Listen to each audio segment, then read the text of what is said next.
సదుపాయాలతో మెయిన్గా ఇప్పుడు ఆర్టిఫిషియల్ ఇంటెలిజెన్స్ యూస్ చేసి పిల్లలకి మంచి విద్య అందించబోతున్నాం. కడప జిల్లా కాకుండా చుట్టుపక్కల కూడా అందరి ప్రజలకి స్కూల్ అంటే చదివే కాకుండా all round education and technology as well as job purpose కూడా మొత్తం అందించబోతున్నాం ఇక్కడ. దానికి ఈరోజు మనకి భూమి పూజకి కమలాపురం ఎమ్మెల్యే కుత్తా చైతన్యరెడ్డి గారు, తర్వాత టీడీపీ రాష్ట్ర ఉపాధ్యక్షులు కుత్తా నరసింహారెడ్డి గారు ఇచ్చేయడం జరిగింది. దాంతోపాటు అనేక మంది ప్రజలకి ఆశీర్వదించారు. అందరికీ మీడియా మిత్రులందరికీ కూడా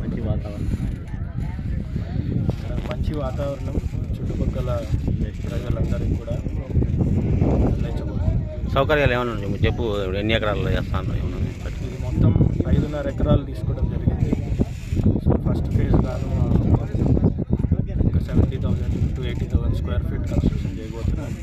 స్కూల్ అకాడమిక్స్తో పాటు హాస్టల్ రెసిడెన్షియల్ క్యాంపస్ కూడా నిర్మించబోతున్నాం. మొత్తం గ్రీన్ క్యాంపస్ ఇది, చెట్ల మధ్యలో ఉంటుంది.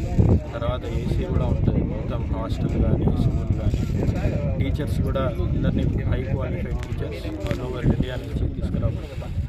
సో మెయిన్ మన ఫోకస్ సిబిఎస్ఈ స్కూల్ నిర్మించబోతున్నాం. అట్లనే ఐఐటి అనేది కూడా మన మెయిన్ ఫోకస్ ఉంటుంది. నీట్కి కూడా కోచింగ్ అందించబోతున్నాం. మీ పేరు ఇప్పుడు సార్? నా పేరు కార్తిక్, ఫ్రెండ్స్ నిఖిల్, పవన్, ముగ్గురం కలిసి స్కూల్